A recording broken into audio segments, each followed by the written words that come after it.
اسلامی نظام کی ساری کنہ اور حقیقت سمجھ میں آئے گی، اور مذہب میں اس کے غلط مفہوم سے یہ تمام انتشار اور خلفشار اور اختلاف اور افتراق جو قوم کے اندر ہے وہ اس کی وجہ سے ہے۔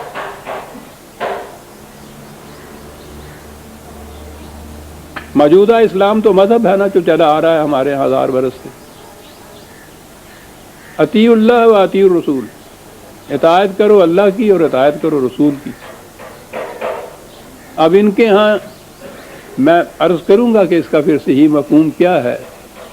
جب اسلامی نظام قائم تھا تو اس کا صحیح مفہوم موجود تھا، اس کے بعد جب یہ نہ رہا تو پھر انہوں نے کہا کہ اطیعوا اللہ تو ہوا اطاعت کرو اللہ کی، قرآن شریف کی روح سے، اس کی کتاب کی اطاعت سے، اطاعت کرو رسول کی، وہ کیسے کی جائے؟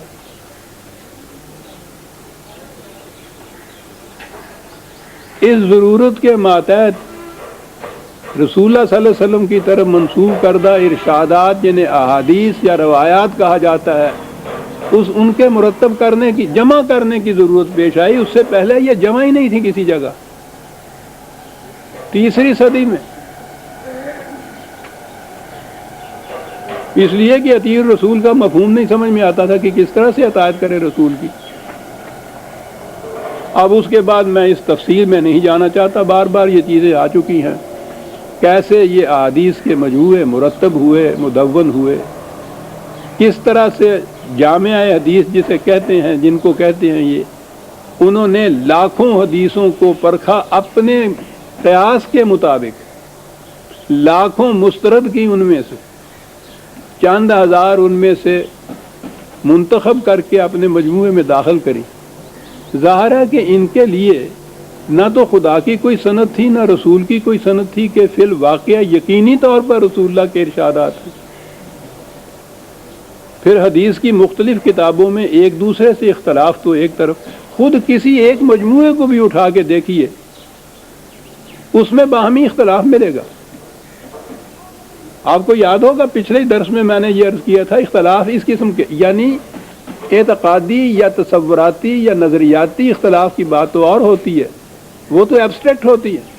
تاریخی واقعات کے متعلق اختلاف میں نے بتایا تھا کہ بخاری کے مجموعے میں یہ جو صلح حدیبیہ ہے، اس میں ایک روایت میں تو یہ کہا گیا ہے کہ قریش نے منع کر دیا تھا کہ ہم مکے میں داخل نہیں ہونے دیں گے، مکے سے باہر ہی ان کے ساتھ معاہدہ ہوا تھا کہ اگلے سال آئیے تو ہم آپ کو اجازت دیں گے، اور وہیں سے واپس آ گئے تھے صحابہ۔ اور وہیں دوسری روایت یہ ہے کہ اسی سال قریش نے اجازت دے دی تھی، حضور بمع جماعت کے 3 دن مکے میں رہے تھے، وہاں یہ سب کچھ کیا تھا اور پھر واپس آئے تھے۔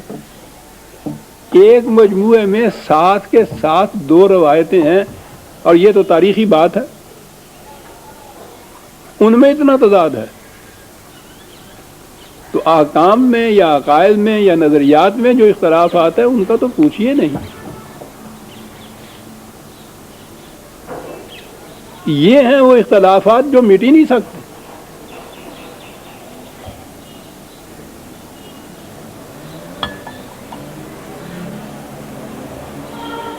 اللہ اور رسول کا صحیح مفہوم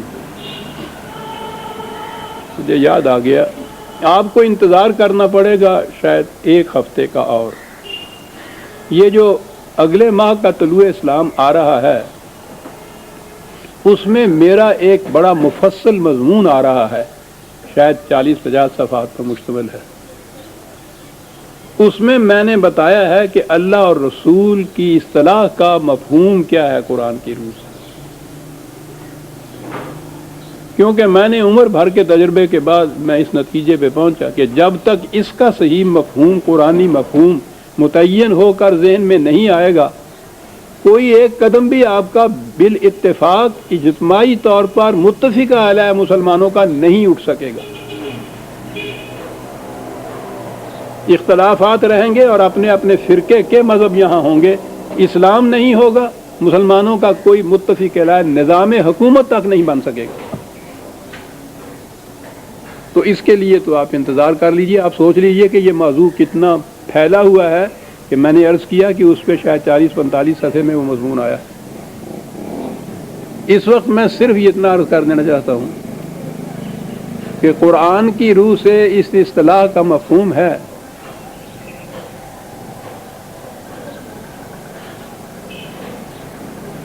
اللہ تعالیٰ کے احکام اور قوانین پر مشتمل نظام، جسے عملاً رسول اللہ صلی اللہ علیہ وسلم نے قائم کیا تھا۔ اللہ اور رسول یوں آتا ہے اس میں نظام خداوندی۔ خدا تو وہ ہے کہ جو قیاس و خیال و گمان و وہم میں بھی نہیں آتا، چاہے جائے کہ کسی کے سامنے آ کے وہ حکومت قائم کرے اور کسی کو حکم دے۔ اس نے اپنے احکام کتاب کے اندر مندرج کر کے، کتاب کے اندر محفوظ کر کے امت کو دیے، رسول کو دیے۔ خالی کتاب بھی تجریدی مجرد ہوتی ہے، محسوس نہیں ہوتی۔ کتاب حکومت نہیں کر سکتی، کتاب حکومت کرنے کے اصول و قواعد اور قوانین اپنے اندر رکھتی ہے۔ قرآن میں تو یہ ہوا، اب ان کو کون نافذ کرے، کس وقت کون سا حکم نافذ کیا جائے گا، کون فیصلہ کرے اس کا؟ ظاہر ہے کہ ایک محسوس اتھارٹی کی ضرورت ہے۔ کوئی مملکت قائم ہی نہیں ہو سکتی، کتنے ہی اچھے قوانین کے مجموعے ان کے پاس کیوں نہ ہوں، اگر ایک محسوس اتھارٹی جسے سربراہ مملکت کہتے ہیں، جسے مرکز امت کہا جاتا ہے، وہ موجود نہ ہو۔ یہ حیثیت سی سب سے پہلے نبی اکرم صلی اللہ علیہ وسلم کی، سب سے پہلی اسلامی مملکت کے سربراہ جو خدا کے احکام و قوانین کو نافذ کرنے کی ذمہ داری لیے ہوئے تھے۔ تو اس وقت تو آپ اجمالاً اس بات کو سمجھ لیجئے کہ یہ اللہ اور رسول کی اصطلاح جو آئے گی قرآن میں، تو یہ نظام اسلامی کے لیے آئے گی، اس کے سربراہ کے لیے آئے گی، اس مملکت کے فیصلوں کے لیے آئے گی۔ یہ ہے اس کا عملی مفہوم۔ اب بات صاف ہو گئی کہ ان سے کہو کہ اللہ اور رسول کے آواز سے، اللہ اور رسول کے فیصلے سے پہلے ہی کوئی قدم نہ اٹھا لیا کریں، انتظار کیا کریں۔ اللہ اور رسول کا فیصلہ کیا ہوا؟ اسلامی مملکت کا فیصلہ، اسلامی نظام کا فیصلہ۔ اب ان کو یہ ایک نظم و ضبط کی، مملکت کے تابع رہنے کی تعلیم دی جا رہی تھی، تربیت دی جا رہی تھی کہ اب یہ بات نہیں جیسے پہلے تھا کہ جس طرح سے کسی کا جی چاہا اس نے پہلے ہی فیصلہ کر لیا اور کرنا شروع کر دیا جو کام جی چاہے۔ اب یہ نہیں ہوگا، اب انتظار کرنا ہوگا کہ مرکز مملکت کی طرف سے کیا حکم صادر ہوتا ہے۔ یہ اصطلاح ہمارے ہاں اس کا کوئی دوسرا ترجمہ نہیں ہو سکتا تھا۔ قرآن کی اصطلاح یاد رکھیے اپنی ہے، یعنی آپ حیران ہوں گے کہ مجھ سے بھی آپ گزشتہ 25-30 سال سے قرآن کے قوانین سنتے چلے آ رہے ہیں۔ عام کہا بھی جا رہا ہے، قانون کا لفظ ہی قرآن میں نہیں ہے۔ حکومت خداوندی، اسلامی حکومت سنتے چلے آ رہے ہیں آپ، حکومت کا لفظ ہی قرآن میں نہیں ہے۔ حکم کا لفظ تو ہے، اس معنی میں حکومت، نظام خداوندی، نظام اسلامی، نظام کا لفظ ہی قرآن میں نہیں ہے، حتیٰ کہ عدالت تک کا بھی لفظ نہیں ہے۔ یہ ہمارے زمانے کی اصطلاحات ہیں، قرآن کی اپنی اصطلاحات ہیں۔ قرآن کی اصطلاح میں اس نے جب اللہ اور رسول کہا ہے، بڑی ہی جامع اصطلاح ہے۔